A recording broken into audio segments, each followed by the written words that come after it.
जय श्री कृष्णा, जय गुरुदेव। कक्षा 9 के सभी विद्यार्थियों का स्वागत और अभिनंदन है। और हम बात करें प्रधानमंत्री और मंत्री परिषद की। और इसके अंदर हमने बात की थी प्रधानमंत्री और उसके मंत्री परिषद के बारे में। तो हम लोग बात कर सकते हैं कि भारत एक संसदीय लोकतंत्र है। भारत एक संसदीय लोकतंत्र है और इसके अंदर जहां पर शासन की शक्तियां मंत्री परिषद में नियुक्त होती है। भारत एक संसदीय लोकतंत्र है और भारत की संसद की शक्ति जो है शासन की, वो मंत्री परिषद के अंदर होती है। और इस मंत्री परिषद का प्रधान जो होता है वो होता है प्रधानमंत्री। मंत्री परिषद का प्रधान कौन होता है? प्रधानमंत्री होता है। और इसके अंदर हम बात कर सकते हैं कि प्रधानमंत्री जो होता है, सभी जो मंत्री बराबर वाले मंत्री होते हैं, इन बराबर वाले मंत्रियों के अंदर पहला व्यक्ति माना जाता है।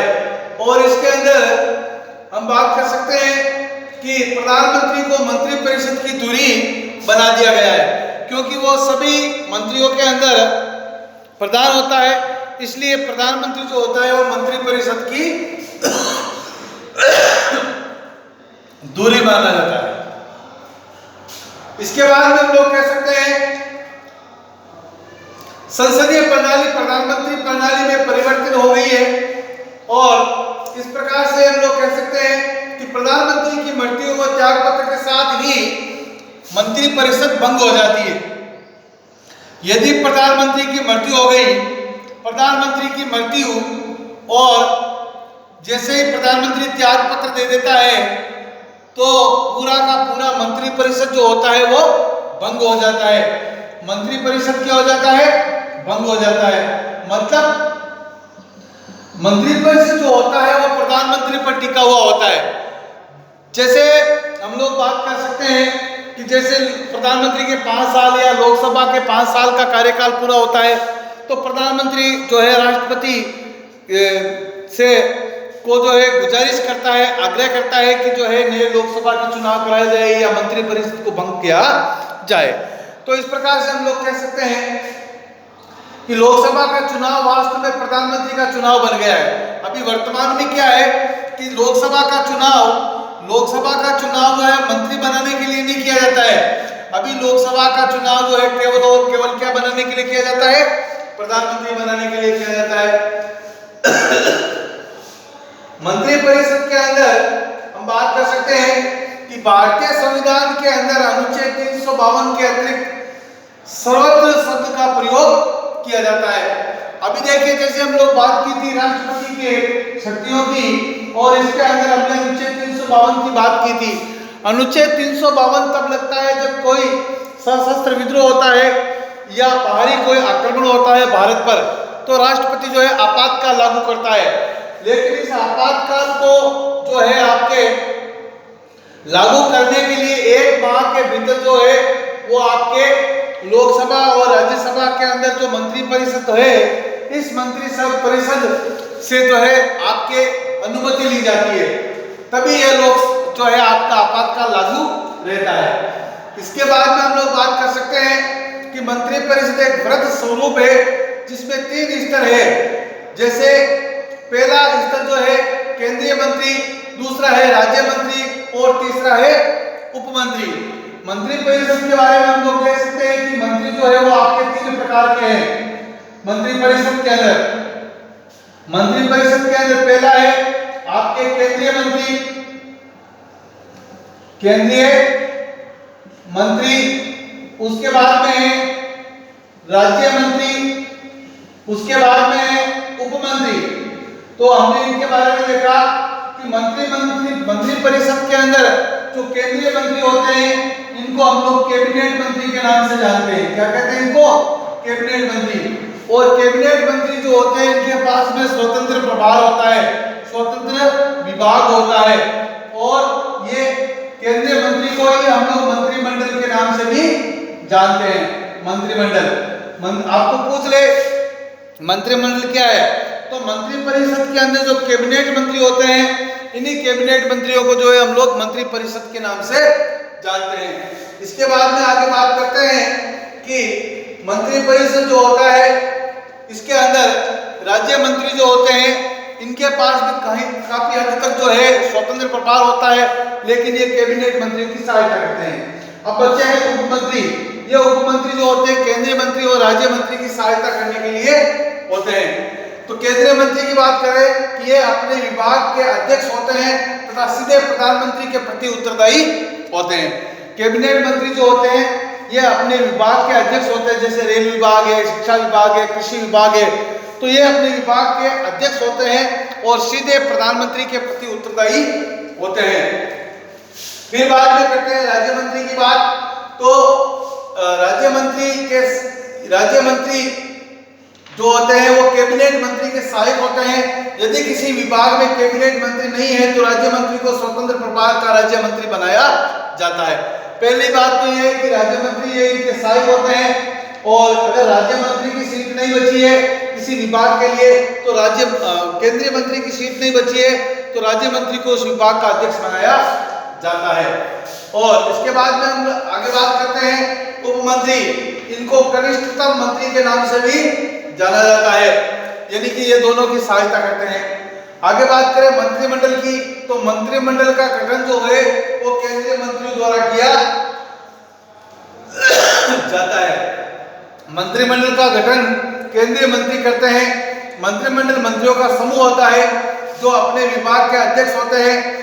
राज्य मंत्री और उप मंत्री इनके अधीन कार्य करते हैं और मंत्रिमंडल के सदस्य संसद के सदस्य होते हैं। मंत्रिमंडल के सदस्य किसके सदस्य होते हैं? संसद के सदस्य होते हैं और ये आपके मंत्री होते हैं। अब आगे बात करें राज्य मंत्री और उप मंत्री जो होते हैं इनके अधीन कार्य करते हैं और मंत्रिमंडल के सदस्य जो होते हैं वो संसद के सदस्य, यानी कि मूल प्रमुख जो मंत्री होते हैं वो कैबिनेट मंत्री होते हैं। इनकी सहायता के लिए दोनों प्रकार के मंत्री होते हैं और ये दोनों मंत्री जो है इनके अधीन कार्य करते हैं। आगे बात करें अनुच्छेद 75 के अनुसार मंत्रीगण राष्ट्रपति के प्रसाद पद को धारण करते हैं। मंत्री परिषद जो होती है, मंत्रिमंडल जो होता है वो आपके राष्ट्रपति के प्रसाद पर्यंत, जब तक राष्ट्रपति चाहेगा तब तक जो है वो उनको मंत्रियों को जो है अपने पद पर रखेगा, और जैसे ही उनके खिलाफ अविश्वास प्रस्ताव पारित होता है तो सारा मंत्रिमंडल भंग कर दिया जाता है। किसके द्वारा? राष्ट्रपति के द्वारा। इसके बाद में हम बात कर सकते हैं, परंतु वास्तव में अगर हम बात करें तो वास्तव में मंत्रियों की नियुक्ति और बर्खास्त का अधिकार केवल प्रधानमंत्री की इच्छा पर निर्भर होता है।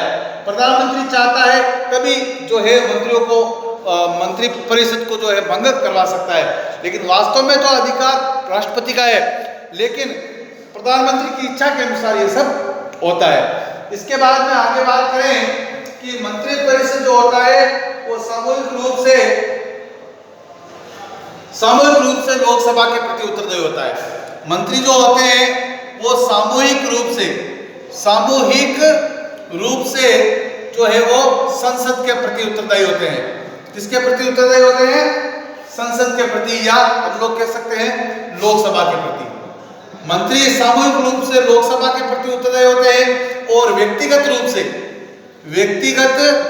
से वो राष्ट्रपति के प्रति उत्तरदायी होते हैं। याद रखिएगा, राष्ट्रपति व्यक्तिगत रूप से कैसे कि व्यक्तिगत मतलब ये है कि राष्ट्रपति उनको जब चाहे हटा सकता है, लेकिन सामूहिक रूप से वो लोकसभा के प्रति उत्तरदायी होते हैं।